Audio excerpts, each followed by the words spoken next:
ꯅꯨꯡꯁꯤꯖꯔꯕ ꯑꯩꯒꯤ ꯁꯥꯇ꯭ꯔ ꯏꯆꯥꯅꯤ ꯌꯥꯝꯅ ꯍꯥꯏ ꯏꯟꯕ ꯌꯥꯝꯅ ꯗꯤꯁꯤꯄ꯭ꯂꯤꯟ ꯂꯩꯕ ꯌꯥꯝꯅ ꯗꯦꯗꯤꯀꯦꯇꯦꯠ ꯑꯣꯏꯕ ꯍꯥꯔꯗ ꯋꯥꯔꯀꯔ ꯑꯣꯏꯕ ꯑꯗꯨꯒꯨꯝꯕ ꯏꯆꯥ ꯑꯃ ꯉꯁꯤ ꯃꯥꯡꯈ꯭ꯔꯦ ꯑꯩꯉꯣꯟꯗ ꯃꯍꯥꯛꯅ ꯂꯩꯇꯕꯁꯤ ꯃꯅꯤꯄꯨꯔ ꯈꯛꯇꯒꯤ ꯃꯥꯡꯖꯕ ꯅꯠꯇꯅ ꯑꯩꯈꯣꯏꯒꯤ ꯏꯟꯗꯤꯌꯥ ꯄꯨꯝꯕꯒꯤ ꯑꯩꯈꯣꯏꯒꯤ ꯃꯥꯡꯖꯕꯅꯤ ꯃꯔꯨꯑꯣꯏꯅ ꯕꯣꯛꯁꯤꯡꯒꯤ ꯐ꯭ꯔꯇꯔꯅꯤꯇꯤꯗ ꯑꯩꯈꯣꯏꯒꯤ ꯏꯟꯗꯤꯌꯥꯟ ꯑꯦꯃꯦꯆꯔ ꯕꯣꯛꯁꯤꯡ ꯐꯦꯗꯔꯦꯁꯟꯒꯤ ꯀꯩꯅꯣꯗ ꯑꯩꯈꯣꯏꯒꯤ ꯑꯆꯧꯕ ꯑꯃꯥꯡꯕ ꯑꯃꯅꯤ ꯃꯥꯅ ꯑꯉꯥꯡ ꯑꯣꯏꯔꯤꯉꯩ ꯌꯥꯝ ꯄꯤꯛꯏꯉꯩꯗ ꯆꯍꯤ 10-11 ꯑꯗꯨꯒꯤ ꯃꯇꯝꯗꯒꯤ ꯑꯩꯅ ꯃꯥꯕꯨ ꯇꯝꯕꯤꯔꯛꯈꯤꯕꯅꯤ ꯌꯥꯝꯅ ꯅꯨꯡꯁꯤꯕ ꯃꯔꯝꯗꯤ ꯀꯩꯅꯣ ꯍꯥꯏꯔꯒ ꯃꯥꯁꯤ ꯆꯤꯜꯗ꯭ꯔꯦꯟ ꯍꯣꯝꯗ ꯂꯩꯔꯝꯕꯗꯒꯤ ꯃꯐꯝ ꯑꯁꯤꯗ ꯄꯤꯛꯑꯞ ꯇꯧꯔꯒ ꯁ꯭ꯄꯦꯁꯤꯌꯦꯜ ꯑꯦꯌꯔ ꯒꯦꯝ ꯁꯦꯟꯇꯔ ꯑꯁꯤꯗ ꯑꯩꯅ ꯊꯝꯈꯤꯕꯅꯤ ꯑꯗꯣ ꯃꯥꯅꯁꯨ ꯑꯩꯕꯨ ꯂꯥꯏꯗꯧꯅ ꯈꯟꯖꯕ ꯃꯄꯥꯗꯧꯅ ꯈꯟꯖꯕ ꯑꯩꯅꯁꯨ ꯌꯥꯝ ꯈꯟꯖꯕ ꯑꯗꯨꯅꯅꯤ ꯑꯩꯅ ꯉꯁꯤ ꯌꯥꯝ ꯁꯣꯛꯅꯤꯡꯉꯤꯕ ꯍꯧꯖꯤꯛꯃꯛ ꯋꯥ ꯉꯥꯡꯕꯁꯦ ꯇꯁꯦꯡꯅ ꯅꯨꯡꯉꯥꯏꯖꯗꯦ 1990ꯗ ꯑꯩꯁꯤ ꯃꯅꯤꯄꯨꯔꯗ ꯑꯒꯔꯇꯂꯥꯗꯒꯤ ꯄꯣꯁꯇꯤꯡ ꯂꯥꯛꯈꯤ ꯃꯇꯝꯗꯨꯗ ꯆꯤꯜꯗ꯭ꯔꯦꯟ ꯍꯣꯝꯗꯒꯤ ꯑꯉꯥꯡꯁꯤꯡ ꯑꯩꯈꯣꯏꯒꯤ ꯁꯤꯗꯩꯗ ꯁꯥꯟꯅꯕ ꯑꯩꯈꯣꯏꯒꯤ ꯔꯦꯁꯤꯗꯦꯟꯇꯦꯟ ꯑꯣꯏꯅ ꯑꯩꯈꯣꯏꯒꯤ ꯁꯥꯏꯅ ꯁꯦꯂꯦꯛꯁꯟ ꯇꯧꯔꯒ ꯃꯇꯝꯗꯨꯗꯩꯗ ꯑꯩꯅ ꯁꯤꯗꯩꯗ ꯄꯣꯁꯇꯤꯡ ꯂꯥꯛꯑꯕ ꯃꯇꯝꯗ ꯗꯤꯡꯀꯣꯁꯤ ꯃꯔꯛꯇ ꯃꯥꯁꯤ ꯌꯥꯝ ꯑꯉꯥꯡ ꯑꯣꯏꯔꯤ ꯄꯤꯁꯛ ꯏꯄꯥ ꯄꯥꯏ ꯃꯔꯛꯇ ꯂꯥꯛꯑꯒ ꯑꯩꯈꯣꯏꯒꯤ ꯁꯥꯟꯅꯐꯝꯁꯤꯗ ꯃꯥꯁꯤ ꯑꯩꯈꯣꯏ ꯃꯌꯥꯝꯅ ꯁꯥꯟꯅꯗ꯭ꯔꯀꯥꯟꯗ ꯑꯩꯈꯣꯏꯅ ꯂꯣꯏꯔꯕ ꯃꯇꯨꯡꯗ ꯃꯥꯅ ꯕꯦꯒꯁꯦ ꯍꯥꯏꯗꯅ ꯁꯥꯟꯅꯕꯒꯨꯝꯕ ꯕꯦꯒꯇ ꯊꯤꯟꯕ ꯀꯥꯎꯕ ꯑꯗꯒꯤ ꯃꯊꯛꯇ ꯀꯥꯈꯠꯂꯛꯄ ꯆꯦꯜꯂꯒ ꯊꯧꯔꯤꯗ ꯅꯣꯡꯃ ꯁꯥꯟꯅꯕꯒꯨꯝꯕ ꯑꯗꯨꯃꯥꯏꯅ ꯇꯧꯗꯅ ꯃꯥꯁꯤ ꯇꯧꯋꯦ ꯅꯣꯡꯃꯗꯤ ꯑꯩꯁꯨ ꯀꯗꯥꯏꯗꯒꯤꯅꯣ ꯏꯕꯨꯡꯉꯣ ꯁꯤ ꯂꯥꯛꯑꯣꯅ ꯀꯧꯁꯜꯂꯤ ꯅꯃꯤꯡ ꯀꯔꯤ ꯀꯧꯏ ꯗꯤꯡꯀꯣ ꯀꯧꯏ ꯅꯪ ꯁꯤꯗ ꯅꯨꯡꯇꯤꯒꯤ ꯂꯥꯛꯏꯁꯦ ꯀꯃꯥꯏꯅ ꯇꯧꯔꯤꯅꯣ ꯀꯅꯥ ꯂꯩ ꯁꯤꯗ ꯍꯥꯏ ꯀꯥꯟꯗ ꯑꯣꯖꯥ ꯑꯩꯈꯣꯏꯒꯤ ꯀꯩꯅꯣꯒꯤ ꯆꯤꯜꯗ꯭ꯔꯦꯟ ꯍꯣꯝꯒꯤ ꯏꯌꯥꯝꯕꯁꯤꯡ ꯁꯤꯗ ꯂꯩ ꯑꯗꯩ ꯐꯔꯦ ꯑꯗꯨꯗꯤ ꯅꯪ ꯍꯌꯦꯡꯗꯒꯤ ꯍꯧꯔꯒ ꯅꯪ ꯃꯔꯛꯇ ꯅꯨꯡꯇꯤꯒꯤ ꯂꯥꯛꯀꯅꯨ ꯅꯪꯗꯤ ꯌꯥꯝ ꯑꯉꯥꯡ ꯑꯣꯏꯔꯤ ꯍꯧꯖꯤꯛ ꯑꯗꯩꯗꯤ ꯃꯥꯁꯤ ꯌꯥꯝꯅ ꯏꯝꯄ꯭ꯔꯨꯞ ꯑꯣꯏꯕ ꯍꯥꯏꯇꯥꯔꯦ ꯂꯩꯔꯤꯕ ꯑꯩꯈꯣꯏꯒꯤ ꯑꯦꯁꯤꯁꯤꯗ ꯂꯩꯔꯝꯃꯤꯕ ꯑꯗꯩꯗ ꯃꯣꯏꯅ ꯇꯧꯕꯗꯒꯤ ꯃꯥꯅ ꯍꯦꯟꯅ ꯐꯣꯝ ꯇꯥꯕꯒꯨꯝꯕ ꯁꯨꯝ ꯇꯣꯞꯄ ꯇꯣꯉꯥꯟꯕ ꯃꯉꯣꯟꯗ ꯑꯩꯅ ꯎꯕ ꯐꯪꯕ ꯑꯗꯨꯗꯩꯗꯤ ꯑꯩꯈꯣꯏꯒꯤ 91ꯒꯤ 12 ꯐꯦꯕ꯭ꯔꯨꯋꯥꯔꯤꯗꯒꯤ ꯁꯥꯏꯁꯤꯗꯩꯁꯤꯗ ꯃꯥꯁꯤ ꯁꯥꯟꯅꯔꯣꯏ ꯑꯃ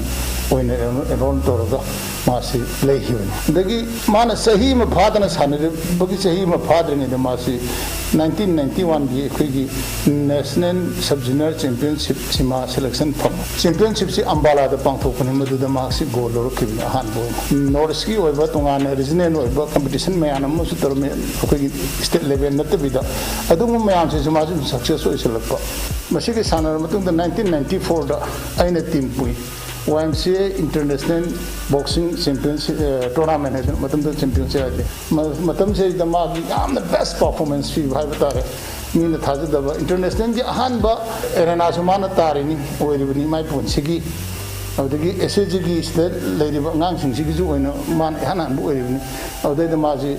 गोल गलोने ना बेस्ट बॉक्सर लोग मुझे अतोपा नेशनल के लेवल दे क्या पंजर रो मा नेशनल लेवल दे फने हम लोग मान लोग तो उनके लिए सब जूनियर डा यूथ डा अदि सीनियर डा को अदना अदमान तो उतना मागी कैरियर से अदम ममाई सुमकबा अदगी मागी सानरू भाईतारे 1995 था मासी